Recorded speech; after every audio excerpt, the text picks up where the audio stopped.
नमस्कार दोस्तों, मैं पल्लवी राय। आप देख रहे हैं हमारे आर्टिकल पर बनी एक खास वीडियो, आखिर बिहारी खेलते क्यों नहीं हैं। आप सभी को पता है कि ओलंपिक खेल चल रहे हैं, इस बार टोक्यो में है।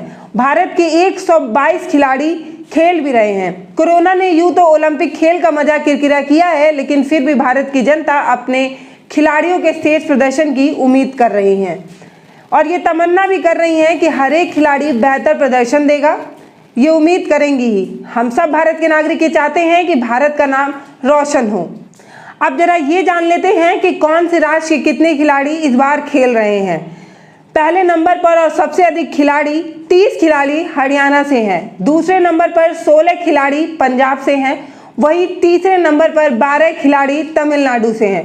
चौथे नंबर पर 8 खिलाड़ी उत्तर प्रदेश व केरल से हैं। पांचवें पर 5 खिलाड़ी दिल्ली व मणिपुर से हैं और 6 खिलाड़ी महाराष्ट्र से हैं।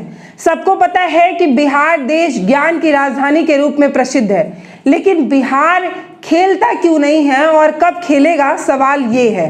ओलंपिक खेलों में भी 10 करोड़ की आबादी वाला ये विशाल प्रदेश भारतीय टोली में एक भी खिलाड़ी नहीं भेज पा रहा है। आखिर क्यों? आखिर बिहारी खेलते क्यों नहीं हैं, सवाल ये है। क्या बिहार के युवाओं में खेल को लेकर कोई भी रुचि नहीं, कोई भी दिलचस्पी नहीं? सवाल ये भी है। सवाल ये भी है कि आखिर क्यों तमाम योजनाओं के बावजूद बिहार खेलने को तैयार नहीं?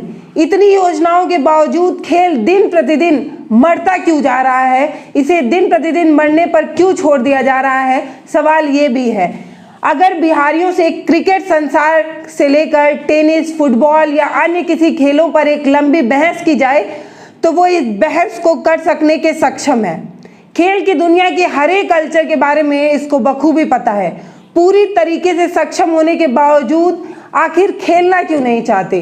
क्यों चाणक्य, चंद्रगुप्त मौर्य, सम्राट अशोक की ये संतानें अपने आप को खेलने से बचाती रहती हैं? अब आप सोच रहे होंगे कि ऐसा क्यों है। ऐसा इसलिए है क्योंकि पूरे बिहार में 12 एस्ट्रोटर्फ मैदान भी नहीं है। अब ये क्या होता है? अब ये दरअसल ये होता है कि ऐसी मैदानें बहुत मजबूत होती हैं, इसकी ज़मीन बहुत हार्ड होती है और बाहर से कृत्रिम घासें उगाई जाती हैं, जिससे खेलने में काफ़ी सुविधा होती है। पूरी तरीके से समतल होती है, गड्ढे नहीं होते हैं। जरा सोच कर देखिए कि राष्ट्रीय नायक दादा ध्यानचंद्र के देश में इस तरीके का राज्य भी है जहां मैदान भी नहीं है, जहां एक अच्छा वातावरण देने की कोशिश भी नहीं की जा रही है। और मैं आपको बता दूं कि जिला केंद्र स्तर पर ना तो खिलाड़ियों को ट्रेनिंग देने के लिए कोई केंद्र भी नहीं बनाया गया है। क्या इसी तैयारी के साथ बिहारियों को खेलने की उम्मीद की जा रही है? अगर यही तैयारी है तो इस तैयारी के साथ बिहार कैसे खेल पाएगा और कैसे दे पाएगा एक बेहतरीन खिलाड़ी? सच तो इस बात का है कि खेलकूद को बढ़ावा देने के लिए कोई भी जिम्मेदार कोशिश की ही नहीं गई है। राज्यों में खेलों की संस्कृति विकसित ना हो पाने के लिए सरकार के साथ साथ सभी दल, राजनेता और नौकरशाहियों को दोषी माना जाना चाहिए। अभिभावकों की भी उतनी ही जिम्मेदारी है। अभिभावकों की भी उतनी ही जिम्मेदारी है, आसानी से बच नहीं सकते। इन्होंने भी बच्चों को इस तरीके से फोकस किया है कि बच्चे सिर्फ पढ़ाई पर ध्यान दें, बच्चे प्रतियोगी परीक्षा क्रैक करें और एक सरकारी नौकरी पालें।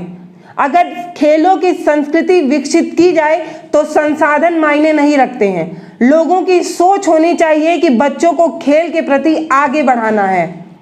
मेरी इस बात को आप ऐसे समझ लीजिए कि रियो खेल के कांस्य विजेता साक्षी मालिक के पिता जो हैं वो दिल्ली परिवहन निगम में एक मामूली से बस कंडक्टर हैं। आर्थिक दृष्टि से देखा जाए तो पूरी तरीके से सक्षम भी नहीं हैं, फिर भी उन्होंने अपनी बेटी को आगे बढ़ाने के लिए न सिर्फ प्रेरित किया बल्कि हर संभव उनके साथ खड़े रहे। ऐसा बिहार के साथ नहीं होता है, क्योंकि बिहार के अभिभावक चाहते हैं कि उनका बच्चा सिविल सेवा परीक्षा पास करके डीएम बन जाए, एसडीएम बन जाए, और इसी तरीके की सोच की वजह से बिहार नहीं खेल पा रहा है। उन्होंने ये कभी नहीं सोचा कि बच्चों का खेल में भी करियर हो सकता है।